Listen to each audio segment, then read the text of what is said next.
Hey everyone, it's Elizabeth here. So I've been back in the States for a week and I just wanted to do this little video in regards to kind of the reintegration process from the Camino. I kind of got snapped back into reality fairly quickly. A lot of that happened while being in Germany, but that reality has definitely come back to life full throttle since I got back to Seattle. You know, I think it's when you come back from trips and you look at certain things like your credit card statement, and then you have to face the reality of other bills, and you know, I'm getting temporarily laid off of work. There's just so many things to stress and worry about, especially as a single person income here in a very expensive city. So I'm just doing this little video in Parsons Garden. It's one of my favorite little spots in Seattle. It is kind of like an ancient little park. That's what I would say, just because the way that the trees grow, if you can see the tree behind me, you just have all these like really winding roots and just really pretty landscape. It's a small park but really nice. So I'm just gonna do kind of like a little walk and talk as we move through some reintegration thoughts. So I did write a blog this week about it, and I would say I came back on a nice spiritual high, and there's the light. I came back on a really nice spiritual high, and I was so happy and elated, and then it just, things kind of went down a little bit. And the thing I would say is I feel that I can feel something is trying to pull me back into the old ways of thinking. It's like this, oh my God, I'm alone, I'm 33, like I have, you know, I can feel this force trying to pull me back to this old way of thinking, and that can be really, I don't know if the word's not dangerous or detrimental, but it can be a little detrimental to your mindset, because it's undoing everything that, you know, I just learned and such on the Camino. So I am really trying to stay focused on this, I don't know, I guess like the life that I would want. And I mean, some people could say like, yeah, it's a manifestation and things like that. But there are certain things, like I don't care really so much about materialism at all. I'm just more focused on general topics and terms that fit into my life, such as like loyalty, honesty, respect, trust, things like that. And I think that's what I want. Oh, we're gonna go this way because there's people mowing the lawn. That's what I want in my life, and that includes personal relationships, friendships, you know, healthy relationships at work. So even if I do accept new work in the meantime, it has to be at a place that has a little bit of a higher standard on how they treat people. I don't think that's abnormal by any means, because I don't know, I'm just at this point where I'm not tolerating like really toxic relationships or work environments anymore. I've been out of that environment for a very long time, and there's no need to go back just out of desperation. So yeah, I mean, it's been good. Seattle is just, it really is a beautiful city year round. I mean, the park I just went into, there's still flowers that are blooming, and it's a week from Thanksgiving. So there's so much to be grateful for in terms of the beauty of the city.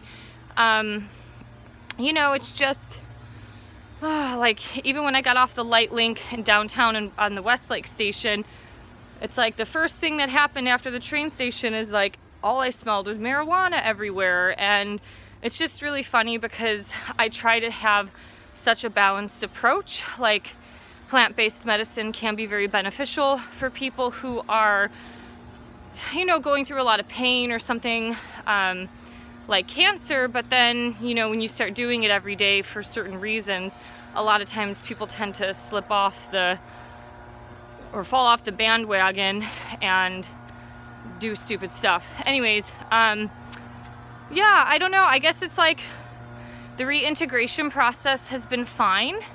I got snapped back into reality quicker than I wanted to. But I think a lot of those lessons are still within me, and a lot of that spirit from the Camino. I do know somewhere along the way we all tend to go on these really great journeys near and far, and then eventually we lose the knowledge or the wisdom or the energy that we gained through those trips. So I'm trying not to fall backwards in thought. It was interesting because like in the Camino you can take advantage of this, that a lot of the local cathedrals have masses every evening, and sometimes the priest will bless the pilgrims.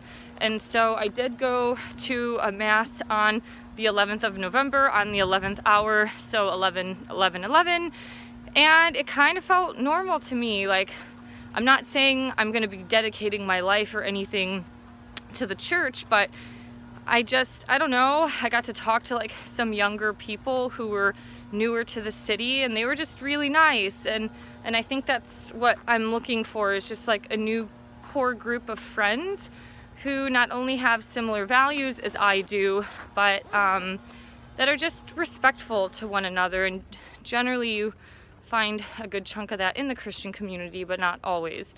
So yeah, I don't know. I'm like sweating now that I walked up a big hill and a flight of stairs. So yeah, I'll have to kind of keep continuing to analyze certain things, but I know some people told me that I sounded so sad in some of my videos, and maybe I did, but it was more for like the process of the emotions. I think that's really healthy to verbalize your emotional state in whatever way. I mean, you could be talking to yourself or talking to a counselor, a friend. I did it through the videos, but I wasn't sad. You know, I went through some, I don't know, trigger wounds, I guess, to some degree, but I think that's really normal. And I might have mentioned this in one of my Camino videos, but I do think people stress out about love and relationships probably as much as they do about work. I know a ton of single people right now that are suffering somewhat because they, you know, it's just natural to want to give and receive love, and I think it's really common for people to want to be able to share that life experience with somebody else, and I don't think that's abnormal. So I guess some of my point is that I think everybody's on their own path. They're struggling with their own things, but I know like certain things like this, such as being alone or not having a partner and stuff like that, is a big stressor for a lot of people. And I'm a very accepting human being, and so I've like a year ago I just looked in the mirror and I accepted my fate. Like, maybe that was my only experience as being married, and if that is, then I accept it. I mean, of course it's like certain things, you know, you kind of hope that it happens again, but you have to come to some form of acceptance, especially when it comes to certain things like dating people that they might not have reciprocal feelings, or they might not be in a stage of life that is where you are in terms of maturity or needs, and that's where it's like the mundane stuff gets so complicated. And the interesting thing is, I've noticed myself, when I said I've been getting drugged backwards a little bit, it's into these like old mindsets. It's because my internet consumption has increased since I've been in America. I've been on Instagram more, like posting my Camino photos. I've been trying to upload these videos to YouTube. They're taking like 1 to 2 hours for one video. I'm back to email, I'm back to work emails, I'm back to like a higher Facebook usage, and it just reassures that technology is not natural, and it does not serve humans on a higher level than things like, I don't know, serving God or finding community in whatever belief system you have. So I don't know, it's just interesting because I've read videos that like millennials are some of the most depressed individuals in human history, or the most depressed generation in human history, and a lot of it is caused because of the internet. And we haven't even suffered, we haven't had a war in America. We, you know, our generation hasn't had to rebuild our community after war, or just even build it up in general. Like, yes, we have men building sky rises in downtown Seattle, but that's a rebuilding. It's not coming from a place of destruction and then having to recreate something. So I don't know, it's interesting. So I guess these are some of the thoughts I have. Thank you for taking this little walk with me, and see you guys later. Bye.